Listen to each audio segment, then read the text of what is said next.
और इस वक्त आपको हम सीधे लिए चलते हैं हरियाणा के सूरजकुंड में, जहां चिंतन शिविर चल रहा है ताकि पुलिस में किस तरह से आधुनिकीकरण की जा सके। और इस शिविर को फिलहाल प्रधानमंत्री खिताब कर रहे हैं।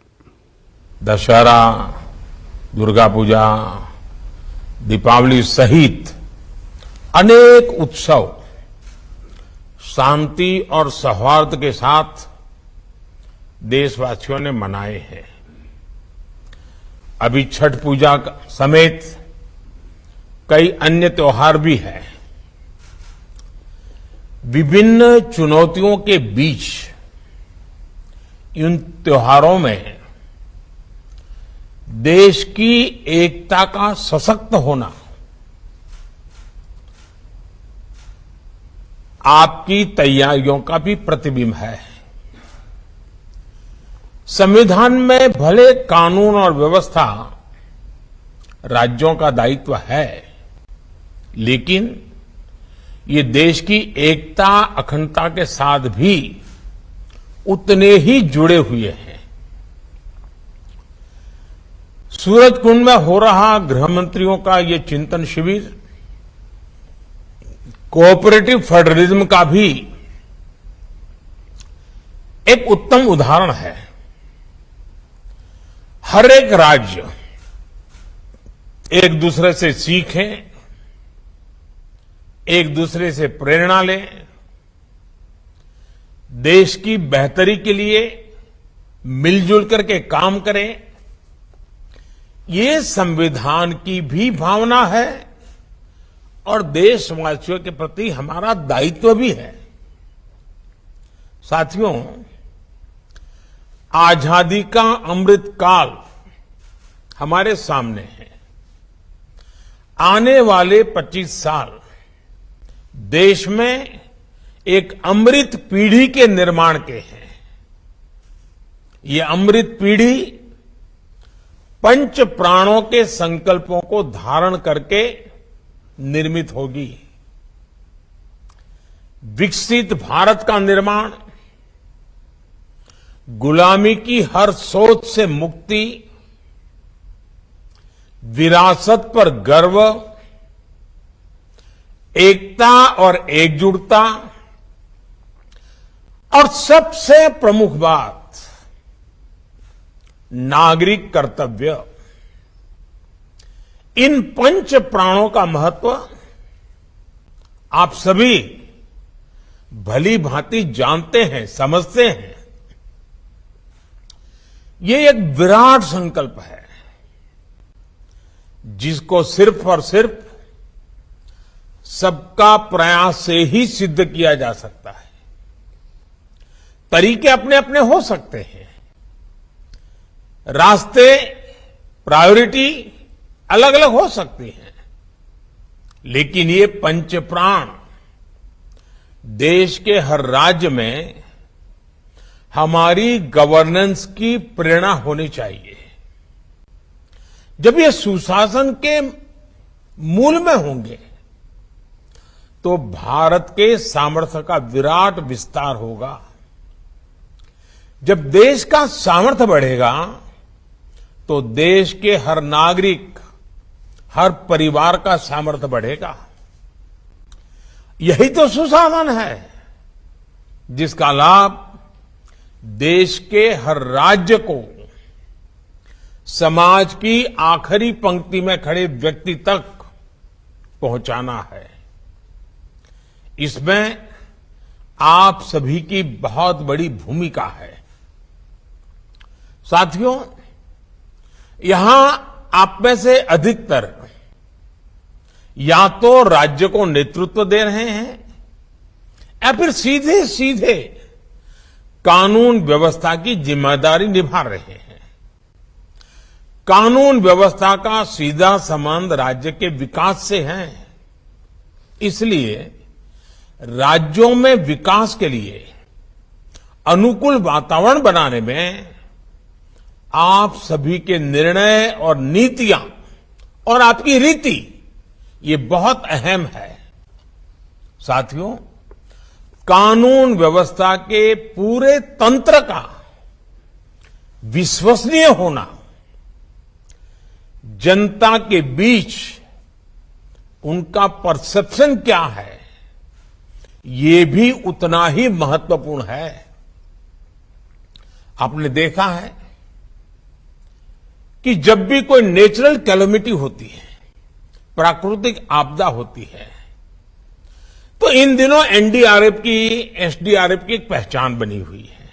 उनका यूनिफॉर्म, उस संकट के समय पहले पहुंच जाना, और इसके कारण देशवासियों के मन में इनके प्रति एक विश्वास बना है कि भाई ये आए हैं, चलिए संभल जाएगा, ये जो कह रहे हैं मानना चाहिए, इनकी बातें अगर स्वीकार करेंगे तो हमारा नुकसान कम होगा। और आप देखिए एनडीआरएफ में है कौन भाई, एसडीआरएफ में है कौन? आप ही के सब साथी हैं, सुरक्षा बल के जवान ही हैं, लेकिन समाज में उनके प्रति बड़ी श्रद्धा बन गई है। आपदा के समय में जैसे ही एनडीआरएफ, एसडीआरएफ की टीम पहुंचती है, वैसे ही लोगों को संतोष होने लगता है कि अब एक्सपर्ट टीम पहुंच गई है, अब से अपना काम कर लेंगे। साथियों, अपराध वाली किसी भी जगह पर जैसे ही पुलिस पहुंचती है, लोगों में ये भाव आता है कि सरकार पहुंच गई। कोरोना काल में भी हमने देखा है कि किस तरह पुलिस की साख बेहतर हुई थी। पुलिस के लोग जरूरतमंदों की मदद कर रहे थे, जरूरी संसाधन जुटा रहे थे, अपने जिंदगी को दांव पे लगा रहे थे, यानी कर्तव्य परायणता में कोई कमी नहीं है। जरूरत अच्छा परसेप्शन बनाए रखने की भी है। इसके लिए पुलिस बल को प्रेरित करना, उसके लिए प्लान करना, हर छोटी मोटी चीजों पर लगातार मार्गदर्शन करते रहना, कुछ गलत होता है तो रोकना, ये हमारी एक जीवंत प्रक्रिया होनी चाहिए, ऊपर से नीचे तक हर पल होनी चाहिए। साथियों, हमें एक बात और समझनी होगी, अब कानून व्यवस्था किसी एक राज्य के दायरे में सिमटी रहने वाली व्यवस्था नहीं रह गई है। अब अपराध इंटरस्टेट और इंटरनेशनल हो रहे हैं, यानी टेक्नोलॉजी की मदद से एक राज्य में बैठे अपराधी दूसरे राज्य में भयंकर अपराध करने की ताकत रखते हैं। देश की सीमा से बाहर बैठे अपराधी भी टेक्नोलॉजी का जमकर गलत इस्तेमाल कर रहे हैं। इसलिए हर राज्य की एजेंसियों का आपस में तालमेल, केंद्र और राज्य की एजेंसियों का आपस में तालमेल, ये बहुत जरूरी है। और इसीलिए आपको मालूम होगा, मैंने डीजीपी कॉन्फ्रेंस में कहा था कि 2 एडजॉइनिंग स्टेट होते हैं, उसके जो एडजॉइनिंग डिस्ट्रिक्ट होते हैं, उन्होंने पीरियोडिकली बैठ करके दोनों राज्यों के उन दोनों जिलों की समस्याओं का संकलन करना चाहिए, साथ मिलकर काम करना चाहिए, उसी में से ताकत बनेगी। कई बार केंद्रीय एजेंसियों को कई राज्यों में एक साथ जांच करनी पड़ती है, दूसरे देशों में भी जाना पड़ता है। इसलिए हर राज्य का दायित्व है कि चाहे राज्य की एजेंसी हो, चाहे केंद्र की एजेंसी हो, या संबंधित कहीं किसी और राज्य से संपर्क आता है, सभी एजेंसियों को एक दूसरे को पूरा सहयोग देना चाहिए। कोई बड़ा है, कोई छोटा है, किसका अधिकार है, उसी में कभी कभी तो हम देखते हैं एक आध एफआईआर रजिस्टर नहीं हुई, क्यों नहीं हुई? तो बोले ये तय नहीं हो रहा है कि वो जो जगह है वो इस थाने में पड़ती है, उस थाने में पड़ती है। ये जो चीजें हैं, वो सिर्फ पुलिस थाने तक नहीं है, राज्यों के बीच भी हो जाती हैं, केंद्र और राज्य के बीच में हो जाती हैं, भारत और विदेश की व्यवस्थाओं के साथ हो जाती हैं। इसलिए हमारी एफिशिएंसी के लिए, हमारे आउटकम के लिए, सामान्य नागरिक को सुरक्षा देने के लिए हमारे बीच में तालमेल, संकलन, सहयोग बहुत अनिवार्य है। और इसके लिए जितना संकलन बढ़ेगा, आपके राज्य की भी ताकत बढ़ने वाली है। साथियों, साइबर क्राइम हो या फिर ड्रोन टेक्नोलॉजी का हथियारों और ड्रग्स तस्करी में उपयोग, इनके लिए हमें नई टेक्नोलॉजी पर काम करते रहना होगा। अब देखिए, हम 5G के युग में घुस गए हैं। तेजी से 5G पहुंचने वाला है। अब 5G के जितने लाभ है, इतनी ही जागरूकता भी जरूरी रहेगी।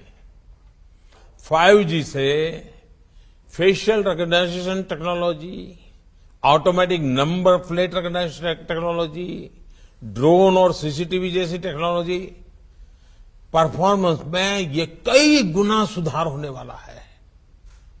लेकिन हम जितनी तेजी से आगे बढ़ेंगे, जो क्राइम करने वाला वर्ल्ड है, उसका भी ग्लोबलाइजेशन हो चुका है, वो इंटरस्टेट हो चुका है, वो भी टेक्नोलॉजी में फॉरवर्ड हो चुके हैं।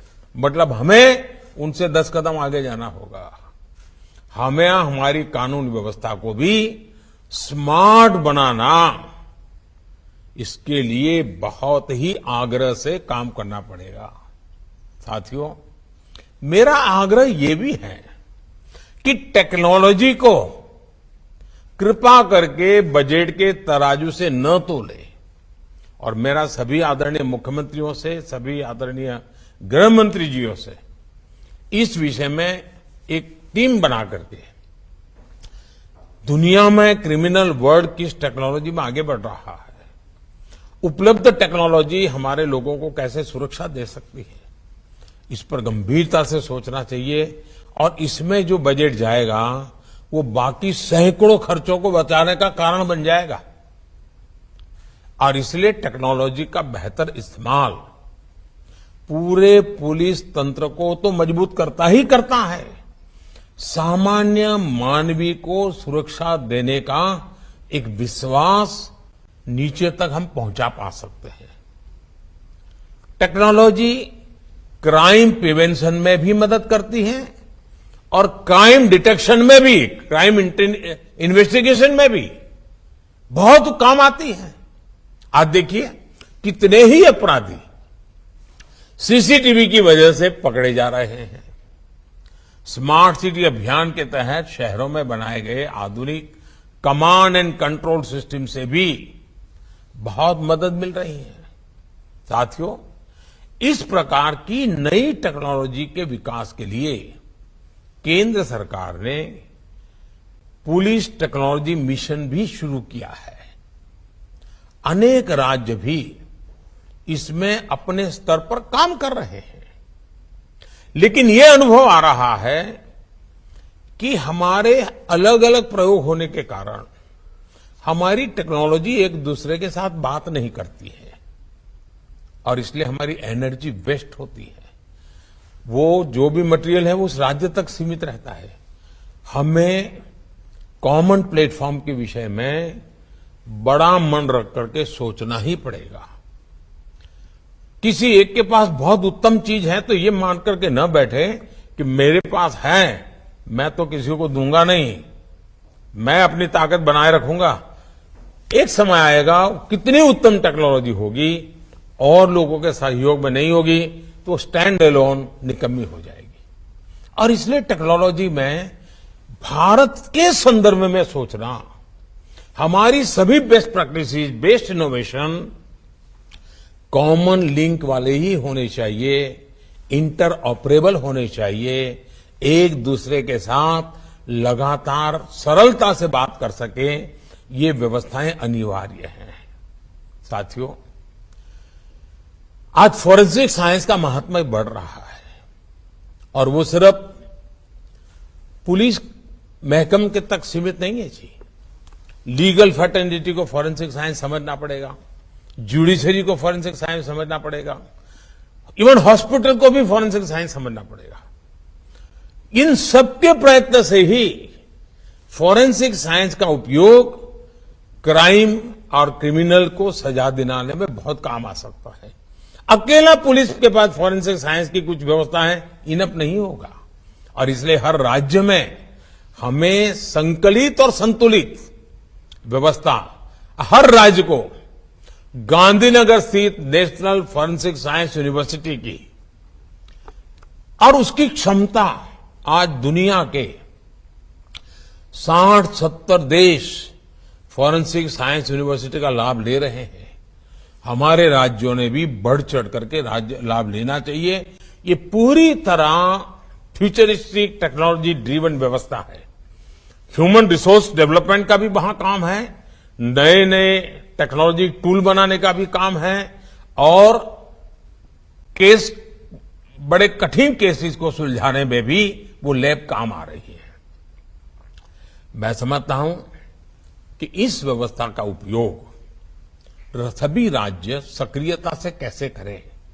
साथियों, कानून व्यवस्था को बना रखना एक 24/7 वाला काम है, लेकिन किसी भी काम में यह भी आवश्यक है कि हम निरंतर प्रक्रियाओं में सुधार करते चले, उन्हें आधुनिक बनाते चले। बीते वर्षों में भारत सरकार के स्तर पर कानून व्यवस्था से जुड़े रिफॉर्म्स हुए हैं। उन्होंने पूरे देश में शांति का वातावरण बनाने में मदद की है। आप भी जानते हैं कि भारत की विविधता, भारत की विशालता की वजह से हमारे लॉ एनफोर्समेंट सिस्टम पर कितना दबाव होता है। इसलिए बहुत जरूरी है कि हमारा ये सिस्टम सही दिशा में ऊर्जा लगाएं, वरना हमने देखा है कि कितने ही अनावश्यक केसों में छोटी छोटी गलतियों की जांच में ही पुलिस डिपार्टमेंट की ऊर्जा चली जाती है। इसलिए हमने व्यापार कारोबार से जुड़े अनेकों प्रावधानों को अब डीक्रिमिनलाइज कर दिया है, उन्हें अपराध की श्रेणी से बाहर निकाल दिया है। 1,500 से ज्यादा पुराने कानूनों को समाप्त करके भविष्य का बहुत बड़ा बोझ कम किया गया है। मैं तो राज्यों से भी आग्रह करता हूं, आप भी अपने यहां कानूनों को इवेल्युएट कीजिए। साथियों, परोक्ष और अपरोक्ष रूप से किए गए ऐसे अनेक प्रयासों से लॉ एनफोर्समेंट एजेंसियों को भी अपनी प्राथमिकता तय करने में बहुत मदद मिली है। लेकिन हमने जब पूरे कैनवास पर चीजों को रख करके अपनी स्ट्रेटेजी में बदलाव नहीं करेंगे, 20, 30, 50 साल पुरानी पद्धतियों से चलेंगे, तो शायद इन चीजों का फायदा नहीं मिलेगा। बीते वर्षों में केंद्र सरकार द्वारा बनाए गए कानूनों ने भी कानून व्यवस्था को मजबूत किया है। आतंकवाद हो, हवाला नेटवर्क हो, भ्रष्टाचार हो, इस पर आज देश में अभूतपूर्व शक्ति दिखाई जा रही है। लोगों में विश्वास पनपने लगा है। यूएपीए जैसे कानूनों ने आतंकवाद के खिलाफ एक निर्णायक लड़ाई में व्यवस्थाओं को ताकत दी है। यानी एक तरफ हम देश के लॉ एनफोर्समेंट सिस्टम का, उसकी क्षमता बढ़ा रहे हैं, तो दूसरी तरफ उन पर अनावश्यक बोझ को भी हटा सके। साथियों, एक और विषय हमारे देश की पुलिस के लिए महत्वपूर्ण है। जैसे आज देश में one nation one ration card की व्यवस्था बनी है, one nation one mobility card की व्यवस्था हो रही है, वन नेशन वन ग्रिड बना है, one nation one sine language बनी है, वैसे ही पुलिस की वर्दी को भी लेकर भी ऐसी कोई अप्रोच अपनाई जा सकती है। क्या हमारे राज्य मिल बैठ करके, इससे बहुत लाभ होंगे। एक तो क्वालिटी मटेरियल प्रोडक्ट होगा, क्योंकि मास स्केल पर होगा। कैप होगी तो करोड़ों में कैप की जरूरत पड़ेगी। बेल्ट चाहिए तो करोड़ों में चाहिएगा। और देश का कोई भी नागरिक कहीं पर भी जाएगा, देखते ही उसको पता चले हाँ ये पुलिस वाला है। अब जैसे पोस्ट ऑफिस का डिब्बा, हिंदुस्तान में कोई पढ़ा लिखा अनपढ़ आदमी को मालूम है ये पोस्ट का डिब्बा है, यहां ना कागज डाला वह पहुंचता है। एक पहचान होती है। हमारे लिए भी आवश्यक है कि हमारे देश के पुलिस बेड़े में हम सोचें, साथ मिलकर के सोचें। कोई किसी पर थोपने की जरूरत नहीं है, एक इवॉल्व करें। आप देखिए बहुत बड़ा लाभ होगा और एक दूसरे की ताकत में इजाफा होगा। One nation one police uniform, हाँ उस राज्य का एक टैग हो सकता है, उस राज्य का एक नंबर हो सकता है, लेकिन पहचान कॉमन बने, इस पर सोचा। मैं एक विचार के रूप में रख रहा हूं, न मैं कहीं आपसे आग्रह भी करता हूं, मैं सिर्फ एक विचार रखता हूं और इस विचार पे चर्चा कीजिए। कभी ठीक लगे, 5 साल 50 साल 100 साल के बाद भी उपयोगी लगेगा तो जरूर देखिए। उसी प्रकार से अलग अलग प्रकार की पुलिस के नए नए विभाग शुरू हुए हैं, एक्सपर्टाइज आई है। अब हम देखिए, दुनिया में टूरिज्म का बहुत बड़ा मार्केट है। भारत में टूरिज्म की संभावना है बहुत बढ़ रही है। विश्व से बहुत बड़ी मात्रा में टूरिस्टों का भारत में आने का प्रवाह बढ़ना ही बढ़ना है। आज दुनिया में कई देश जो टूरिज्म के क्षेत्र में बहुत आगे हैं, वहां टूरिज्म के लिए काम करने वाली पुलिस बनाई जाती है। उनकी ट्रेनिंग अलग होती है, उनको लैंग्वेजेस भी सिखाई जाती है, उनके बिहेवियर पूरी तरह चेंज होता है। और यात्रियों को भी, विदेश के टूरिस्टों को भी पता होता कि भाई ये मदद करने के लिए पुलिस की व्यवस्था है। और वो पुलिस होने के कारण वो पुलिस एनफोर्समेंट जो इंस्टीट्यूट्स हैं उससे भी बड़े आसानी से संकलन कर पाता है। कभी न कभी हमें हमारे देश में इस विधा की एक्सपर्टाइज को डेवलप करना ही पड़ेगा, ताकि भारत में ये जो और टूरिज्म विश्व भर से आने वाला आदमी, एक पूंजी निवेश के लिए आने वाला और टूरिस्ट में आने वाले में बहुत फर्क है। टूरिस्ट तुरंत आपका एम्बेसडर बन जाता है। अच्छी चीज भी वही दुनिया में ले जाएगा, बुरी चीज भी वही दुनिया में ले जाएगा। पूंजी निवेश जो करता है उसको इस काम में कई समय लग जाता है अगर गलत हो गया तो, लेकिन टूरिस्ट तो 2 दिन में ही खबर पहुंचा देता है, यार भाई यहां तो ये हाल है। और इसलिए आज भारत में भी मिडिल क्लास का बल कितना बढ़ रहा है, टूरिज्म को लेकर के बहुत बदलाव आ रहा है। अब टूरिज्म और ट्रैफिक नई समस्या आ रही है। अब हम एडवांस में नहीं सोचेंगे, ऑल्टरनेट नहीं सोचेंगे, तो वही टूरिज्म के हमारे सेंटर तो कोई बदलने वाले नहीं है। हम कहें कि नहीं अब शिमला नहीं वहां जाइए, तो ये तो होने शिमला, जिसको जाना है शिमला ही जाएगा। नैनीताल जाना है वो नैनीताल ही जाएगा, श्रीनगर जाना है वो श्रीनगर जाएगा, गुलबर्ग जाना है वो गुलबर्ग जाएगा। हमें व्यवस्थाओं को विकसित करना होगा। साथियों, हमने देखा है कोरोना के समय में जब पुलिस के लोग अपने क्षेत्र के लोगों को फोन करके पूछते थे, और खास करके मैंने देखा है कुछ शहरों में सीनियर सिटीजन के लिए पुलिस में जो बड़ी आयु के लोग हैं, जिनसे अब ज्यादा मजदूरी करवाना, उनके साथ भी अत्याचार है, उन्होंने स्वेच्छा से ऐसे काम लिए हैं। और वे सीनियर सिटीजन्स को लगातार पूछते हैं ठीक होना, कहीं बाहर तो जाने वाले नहीं होना, घर बंद करके जाने वाले नहीं होना। इसके कारण नागरिकों का जो कॉन्फिडेंस बढ़ता है वो एक प्रकार से आपकी ताकत बन जाता है। इस चीज को हम जितना ज्यादा उपयोग कर सकते हैं, प्रोफेशनल वे में कर सकते हैं, और पूरी तरह जीवंतता हो, संवेदनशीलता हो। आप देखिए समाज जीवन में ये फोन आपका सप्ताह में अगर किसी सीनियर सिटीजन को जाता है, वो महीने भर दुनिया को कहता रहता है कि भाई पुलिस थाने से हर बिल्कुल फोन आ जाता है, हर बुधवार को पूछ लेते हैं मेरी कोई दिक्कत है नहीं। इन चीजों की बहुत बड़ी ताकत होती है। जो परसेप्शन की लड़ाई है ना, ये आपके सारे परसेप्शन बनाने वाले लोग हैं। हमें एक और काम की तरफ बहुत सजग होने की जरूरत है जी। टेक्नोलॉजिकल इंटेलिजेंस, इसका अपने ये ताकत है, उसका उपयोग है। लेकिन हम ह्यूमन इंटेलिजेंस को नकार नहीं कर सकते हैं। उस विधा को पुलिस डिपार्टमेंट ने आज से 100 साल कितनी टेक्नोलॉजी बदल जाए, 100 साल के बाद उसकी जरूरत पड़ने वाली है। उस इंस्टीट्यूट को जितनी ताकतवर बना सकते हैं बनाइए। उसमें जो सामर्थ्य है, उसकी जो नजरें हैं, वो उसकी जो बातचीत में से जो पकड़ के ले आता है, ये आपकी बहुत बड़ी ताकत होती है। और अगर दोनों क्षेत्रों में ताकत है, फिर तो आप चीजों को बहुत आसानी से कल्पना कर सकते हैं। ये संभावना है, 10 दिन के बाद ये संभावना दिखती है, ये चल रहा है, चलो हम देखते हैं, यहां कुछ लोग आते हैं जाते हैं, कुछ हो रहा है, तुरंत पता चलेगा। और मैं समझता हूं इसके कारण हमारी व्यवस्थाएं बहुत चुस्त हो जाएगी, जो 50 बार क्राइम करने वालों को सोचने के लिए मजबूर करेगी। साथियों में एक और बात भी समझनी है।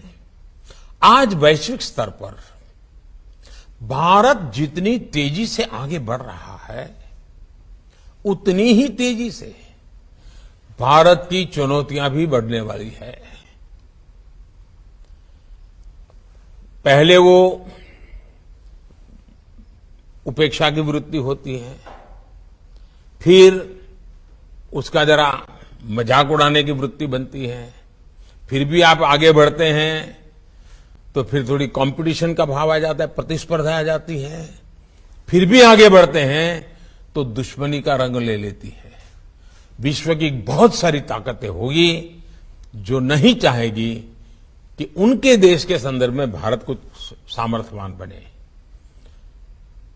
फलाने विषय में उनकी एक्सपर्टाइज है, उसमें भारत न घुसे। फलानी प्रोडक्ट उनकी बपौती है, अगर उसमें भारत प्रोडक्शन में चला गया तो मार्केट भारत कब्जा कर लेगा। भारत बहुत बड़ा बाजार है, भारत खुद बनाने लग जाएगा तो फिर तो हमारा माल कहां जाएगा। कई प्रकार की चुनौतियां आने वाली हैं जी, और वो चुनौतियां दुश्मनी का रूप लेते देर नहीं जाती है।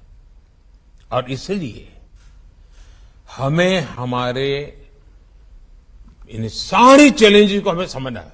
और ये सहज है, किसी को हमसे कोई हमारा बुरा करना है नहीं, मनुष्य का स्वभाव है। आपके यहां भी 2 अफसर होंगे तो लगता है कि हाँ यार ये आगे चलकर इसकी को प्रमोशन हो जाएगा, मैं तो रह जाऊंगा, तो फिर उनका 10 साल पहले ही तू शुरू हो जाता है। वैसा हर जगह पे होता है भाई।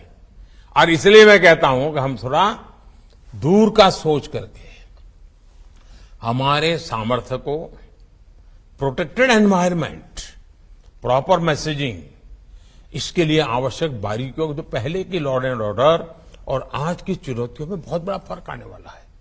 पहले का तो बरकरार रखना ही पड़ेगा, नए को लिए भी हमने अपने आप को तैयार करना पड़ेगा। हमें देश के विरोध में जो ताकतें खड़ी हो रही है, जिस प्रकार से हर चीज का उपयोग किया जा रहा है, सामान्य नागरिक की सुरक्षा के लिए, लॉ अबाइडिंग सिटीज के अधिकारों के लिए, ऐसी किसी भी नकारात्मक शक्तियों के खिलाफ कठोर से कठोर बर्ताव ही हमारी जिम्मेवारी है। कोई उदारता नहीं चल सकती है जी, क्योंकि आखिरकार जो लॉ अबाइडिंग सिटीजन है, जो कानून को मानने वाला व्यक्ति है, वो कहां जाएगा भाई। हमारा काम है, और ऐसे 99% सिटीजन वही होते हैं जी, 1% का ही प्रॉब्लम होता है। हमें उन 99 को विश्वास दिलाने के लिए उन 1% के प्रति जरा भी उदारता बरतने की जरूरत नहीं है। साथियों, सोशल मीडिया की शक्ति को हमें काम करके क्या हो रहा है इतने मात्र से उसको आंकना नहीं चाहिए। एक छोटी सी फेक न्यूज पूरे देश में बड़ा बवाल खड़ा कर सकती है। हमें मालूम है कि आरक्षण की ऐसी अफवाह फैल गई, फेक न्यूज चल दिया, क्या कुछ नुकसान झेलना पड़ा था देश को। 6-8 घंटे के बाद जब पता चला तो सब शांत हो गए, लेकिन तब तक तो नुकसान बहुत हो चुका था। और इसलिए लोगों को हमें एजुकेट करते रहना पड़ेगा कि कोई भी चीज आती है उसको फॉरवर्ड करने से पहले 10 बार सोचो भाई, कोई भी चीज आती है उसको मानने से पहले जरा वेरीफाई करो, और सारे प्लेटफॉर्म पर वेरिफिकेशन की व्यवस्था होती है। आपको 1, 2, 10 जगह पे 8 चक्कर लगाओगे तो कुछ न कुछ नई वर्जन मिल जाएगा। ये हमें लोगों को एजुकेट करना होगा। हमें ऐसी फेक वर्ल्ड से ड्रिवन सोसाइटी, उसी से डरी हुई सोसाइटी, उसी से ड्राइव होने वाली सोसाइटी, इसके बीच में एक बहुत बड़ी शक्ति हमने खड़ी करनी होगी, टेक्नोलॉजिकल शक्ति खड़ी करनी होगी। साथियों, सिविल डिफेंस की आवश्यकता है। और जैसे अभी अमित भाई बता रहे थे, भाई कुछ चीजें हैं जिस पर हमारा ध्यान अभी हट रहा है। अमित भाई ने सही चीजों को पकड़ा है। आप लोग भी चिंतित, ये जो अनेक दशकों से चली हुई चीजें हैं, इसका बहुत उपयोग है। स्कूल कॉलेज में भी इसको हमने सिविल डिफेंस से विषय हो, प्राइमरी हेल्थ वाले विषय हो, ये जो चीजें होती हैं जो पहले भी करते थे हम लोग, फायर फाइटिंग की व्यवस्था में पहले भी करते थे, इसको हमने सहज स्वभाव बनाना चाहिए। और मैंने तो कहा है, हर नगर पालिका महानगर पालिका में सप्ताह में 1 दिन किसी स्कूल में जाकर के फायर फाइटिंग के क्षेत्र के लोग और पुलिस ने जाकर के ड्रिल करनी चाहिए। तो स्कूल के बच्चे देखेंगे तो उनका भी एजुकेशन हो जाएगा, जो सिस्टम है वो भी उनकी ड्रीम और प्रैक्टिस होती जाएगी। अगले हफ्ते दूसरी स्कूल, फिर एक स्कूल का 10 साल में एक बार बारी आएगी बड़े शहर में तो। लेकिन हर पीढ़ी को पता चलेगा भाई सिविल डिफेंस के संबंध में, फायर फाइटिंग के संबंध में ये सारी ड्रिल नागरिकों को करनी होती है। आपको भी एक बहुत बड़ी ताकत मिलेगी जी, ये सहज रूप से करने वाला काम है। साथियों, बीते वर्षों में आतंक के ग्राउंड नेटवर्क को ध्वस्त करने की में सभी सरकारों ने बहुत जिम्मेवारी के साथ उसकी गंभीरता को समझ करके कुछ न कुछ करने का प्रयास किया है। कहीं पर शायद सफलता पहले मिली हो, कहीं देर से मिली हो, लेकिन हर एक को इसकी गंभीरता में आज समझाना पड़े ऐसा नहीं है। अब हमें ताकत को जोड़ करके इसको हैंडल करना है जी। इसी प्रकार नक्सलवाद के हर फॉर्म को हमने पराजित करना पड़ेगा जी। बंदूक वाला भी है और कलम वाला भी नक्सलवाद है। हमें इन सब का काट निकालना पड़ेगा जी। हमारी युवा पीढ़ी को भ्रमित करने के लिए ऐसी बचकाना बातें कर करके चल पड़ते हैं लोग, और इतना नुकसान देश को हो रहा है और आने वाले दिनों में कोई संभाल नहीं पाएगा जी। और इसलिए हमने जैसे नक्सल प्रभावित जिलों पर फोकस किया है, उसी प्रकार से उन्होंने अब अपना इंटेलेक्चुअल दायरा उन जगह पे पहुंचाने का प्रयास किया है जो आने वाली पीढ़ियों में विकृत मानसिकता पैदा कर सकते हैं, एक दूसरे के प्रति द्वेष पैदा कर सकते हैं, इमोशनल चीजों को आउट ऑफ प्रोपोर्शन उछाल करके समाज के अनेक टुकड़ों में खाई पैदा कर सकते हैं, बिखराव पैदा कर सकते हैं। देश की एकता और अखंडता, सरदार वल्लभ भाई पटेल हमारी प्रेरणा हो, हमें ऐसी किसी चीजों को देश में चलने नहीं देना है, लेकिन बुद्धिपूर्वक करना पड़ेगा, समझदारी से करना पड़ेगा। हमारे फोर्सेज में भी ऐसी एक्सपर्टाइज तैयार करनी पड़ेगी। किसी राज्य में कोई घटना घटी है तो हमारे टॉप एक्सपर्ट को वहां स्टडी के लिए भेजना चाहिए। जरा जाओ 3 दिन वहां रह के आओ, वहां पर हुआ है तो उन्होंने कैसे हैंडल किया था, मामला कैसे पनपा था, उससे हम सीखते हैं। सीखने के लिए हमने लगातार कोशिश करनी चाहिए। और जो इस प्रकार की दुनिया वाले लोग हैं, वो उनको अंतर्राष्ट्रीय स्तर पर से भी बहुत मदद मिल जाती है और वो इसमें चतुर होते हैं। और उनका चेहरा मोहरा इतना बड़ा सात्विक दिखता है, इतना बड़ा संविधान और कानून की भाषा में ही बोलते हैं, प्रवृत्ति कुछ और करते हैं। इन सारी चीजों को दूध का दूध और पानी का पानी ये समझने की ताकत हमारे सिक्योरिटी सामर्थ्य में होनी चाहिए जी। हमें स्थायी शांति के लिए तेजी से आगे बढ़ना बहुत जरूरी है। साथियों, जम्मू कश्मीर हो या नॉर्थ ईस्ट हो, आज हम विश्वास गेन कर रहे हैं। डिस्ट्रक्टिव ताकतों को भी मुख्य धारा में आने का मन करने लगा है।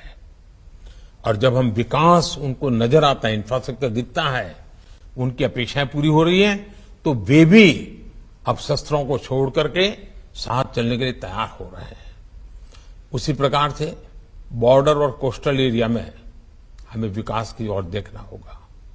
बजट में भी वाइब्रेंट विलेज की बात कही गई है, आपने इस पर सोचना चाहिए।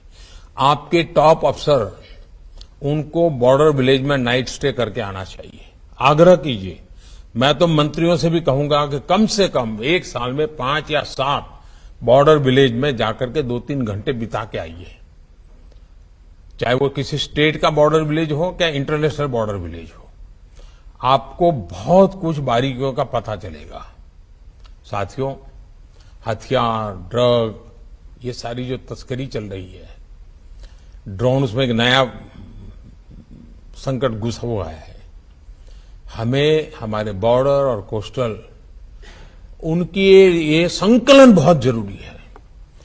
हम कहेंगे भाई नेवी ये करेगी, कोस्ट गार्ड ये करेगा, इतने से बात बनेगी नहीं। हमें संकलन बहुत फ्रीक्वेंसी बढ़ानी पड़ेगी। मुझे विश्वास है कि अगर हम मिलकर एक राष्ट्रीय परिप्रेक्ष्य के साथ आगे बढ़ेंगे तो हम हर चुनौती हमारे सामने बोनी सिद्ध हो जाएगी और चीजों को हैंडल करने की हमारी ताकत भी बढ़ जाएगी। मुझे विश्वास है कि शिविर में जो चर्चा होगी उसमें से कोई न कोई एक्शनेबल पॉइंट निकलेंगे, एक कलेक्टिव रोडमैप बनेगा। हर राज्य साथ मिलकर के काम करना पड़ेगा। ये तेरा क्षेत्र है, ये मेरा क्षेत्र है, तेरा अधिकार है, मेरा अधिकार है। अगर हम उसमें उलझे रहेंगे तो उसका सबसे ज्यादा फायदा समाज विरोधी ताकतें, कानून को जो मानते नहीं हैं, वो इस अव्यवस्था का भरपूर फायदा उठा सकते हैं। इसलिए हमारे बीच समझदारी, संकलन, विश्वास और बड़ा प्रोफेशनल होना चाहिए जी। और ये जिम्मेवारी हमारे कैडर्स की है, बहुत बड़ी जिम्मेवारी है। अगर मुझे विश्वास है हम साथ मिलकर के करेंगे तो हम जो चाहते हैं वैसा परिणाम प्राप्त कर सकेंगे।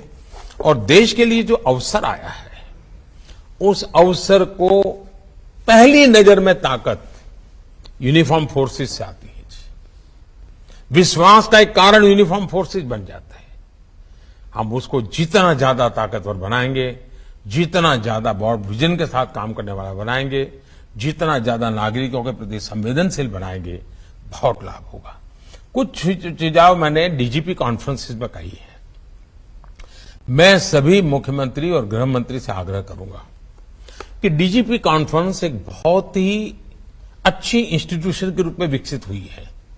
खुलकर के चर्चा होती है और उसमें पॉलिटिकल एलिमेंट जीरो होता है। उसमें से जो बातें निकलती है, मैं सभी गृह विभाग के मेरे सचिव जो रहते हैं वो आईएएस कैडर के होते हैं और हमारे जो पॉलिटिकल फील्ड के लोग जो चुनकर के आकर के सरकार चलाते हैं। डीजीपी कॉन्फ्रेंस में जो बातें हुई उनसे पूरा ब्रीफिंग लेना चाहिए। उसमें एक्शनेबल पॉइंट को हमें अपने राज्य में तुरंत लागू करना चाहिए, तब जाकर के फायदा होगा। हमें डीजीपी कॉन्फ्रेंस से तो एक मीटिंग हो गई थी, हमारे साहब होकर के आ गए हैं, ये नहीं है जी। ये एक देश की सिक्योरिटी को लेकर के काम करने। अब जैसे एक सुझाव आया था कि भाई हमारे पुलिस के लिए रहने के घर, अब मैंने एक सुझाव दिया था कि खास करके बड़े शहरों में जो पुलिस थाने हैं या पुलिस स्टेशन है, आप जरा सोचिए कि उसमें से कुछ मल्टी स्टोरीड बन सकता है क्या।